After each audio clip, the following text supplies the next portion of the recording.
ಜಿಬಿಎಗೆ ಹೊಟ್ಟೆಗೆ ಹಿಟ್ಟಿಲ್ಲದಿದ್ರೂ ಜುಟ್ಟಿಗೆ ಮಲ್ಲಿಗೆ ಬೇಕಂತೆ. ರಸ್ತೆ ರಿಪೇರಿ ಚರಂಡಿ ಕಾಮಗಾರಿಗೆ ಹಣ ಇಲ್ಲದಿದ್ರೂ ಪರವಾಗಿಲ್ಲ, ಲೇಔಟ್ನ ಆರ್ಚ್ ನಿರ್ಮಾಣ ಮಾಡೋದು ಬೇಕಿತ್ತ.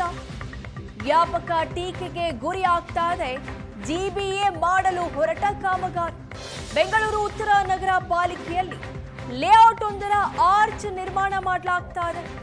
ವಾರ್ಡ್ ನಂಬರ್ 4ರ ನ್ಯಾಯಾಂಗ ಬಡಾವಣೆ ಆರ್ಚ್ ಕಾಮಗಾರಿಗೆ ವ್ಯಾಪಕ ಟೀಕೆ ವ್ಯಕ್ತವಾಗ್ತಾ ಇದೆ. ಈ ಆರ್ಚ್ಗೆ ಬರೋಬ್ಬರಿ 2 ಕೋಟಿ ರೂಪಾಯಿ ಖರ್ಚನ್ನ ಮಾಡ್ತಾ ಇದೆ ಜಿಬಿಎ ಮಾಡ್ತಾ ಇರುವ ಅನಗತ್ಯ ಖರ್ಚಿಗೆ ಸಾರ್ವಜನಿಕರು ಆಕ್ರೋಶ ವ್ಯಕ್ತಪಡಿಸ್ತಾ ಇದ್ದಾರೆ. ಶಾಸಕರ ಶಿಫಾರಸು ಬಡಾವಣೆ ನಿವಾಸಿಗಳ ವಿರೋಧ ಅಂತ ಸ್ಥಳೀಯರು ಆರೋಪಿಸಿದ್ದಾರೆ. ಇದು ಸಮರ್ಪಕವಾಗಿ ನ್ಯಾಯಾಂಗ ಬಡಾವಣೆ ಮತ್ತು ಇತರ ವಾರ್ಡ್ಗಳಿಗೆ ರಸ್ತೆ ನಿರ್ಮಾಣ, ಚರಂಡಿ ಹೂಳೆತ್ತೋದು, ಆಮೇಲೆ ಫುಟ್ಪಾತು, ಸ್ಟ್ರೀಟ್ ಲೈಟ್ ಇದಕ್ಕೆ ವೆಚ್ಚ ಮಾಡಿದ್ರೆ ನಮ್ಮದೇನೂ ತೊಂದರೆನೇ ಇಲ್ಲ.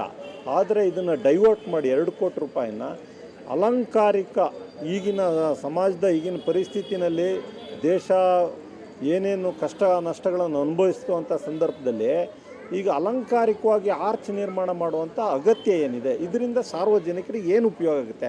ಇದರಿಂದ ಏನು ಆಗುತ್ತೆ ಅಂತಂದರೆ ಆ ಅಂಡರ್ ಪಾಸನ್ನು ರೀಕನ್ಸ್ಟ್ರಕ್ಷನ್ ಮಾಡಲಿಕ್ಕೆ ತೊಂದರೆ ಆಗ್ತಾ ಇದೆ. ಕೃಷ್ಣ ಬೈರೇಗೌಡರನ್ನ ಭೇಟಿಯಾಗಿ ನಾನು ಈ ವಿಷಯ ತಿಳಿಸಿದ್ದೀನಿ. ಕೃಷ್ಣ ಬೈರೇಗೌಡರು ಭಾಳ ಪ್ರಬುದ್ಧ ರಾಜಕಾರಣಿ, ಅವರಿಗಾದರೂ ಅರ್ಥ ಆಗುತ್ತಾ ಅಂತ ನಾವು ಕಾಯ್ತಾ ಇದ್ದೀವಿ. ಆದಷ್ಟು ಬೇಗ ಈ ಆರ್ಚ್ ಕಾಮಗಾರಿ ನಿಲ್ಲಿಸಬೇಕು, ಯಾವುದೇ ಒತ್ತಡಕ್ಕೆ ಮಾಡಿದೆ ಕಾನೂನುಬದ್ಧವಾಗಿ ಕೆಲಸ ಮಾಡಿ ಅಂತ. ಆದರೆ ನಮ್ಮ ಬಡಾವಣೆಯಲ್ಲಿ ಇರ್ತಕ್ಕಂಥವ್ರು, ನ್ಯಾಯಾಂಗ ಇಲಾಖೆಯಲ್ಲಿ ಸೇವೆ ಮಾಡಿರ್ತಕ್ಕಂಥವ್ರು ಇಲ್ಲಿ ಅನ್ಯಾಯ ಆಗಕ್ಕೆ ಯಾರೂ ಬಿಡಲ್ಲ.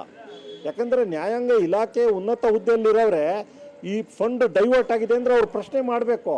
ನ್ಯಾಯಸಮ್ಮತವಾದ ಕಾರ್ಯಚಟುವಟಿಕೆಗಳು ಈ ಬಡಾವಣೆಯಲ್ಲಿ ನಡಿಬೇಕು. ಇದು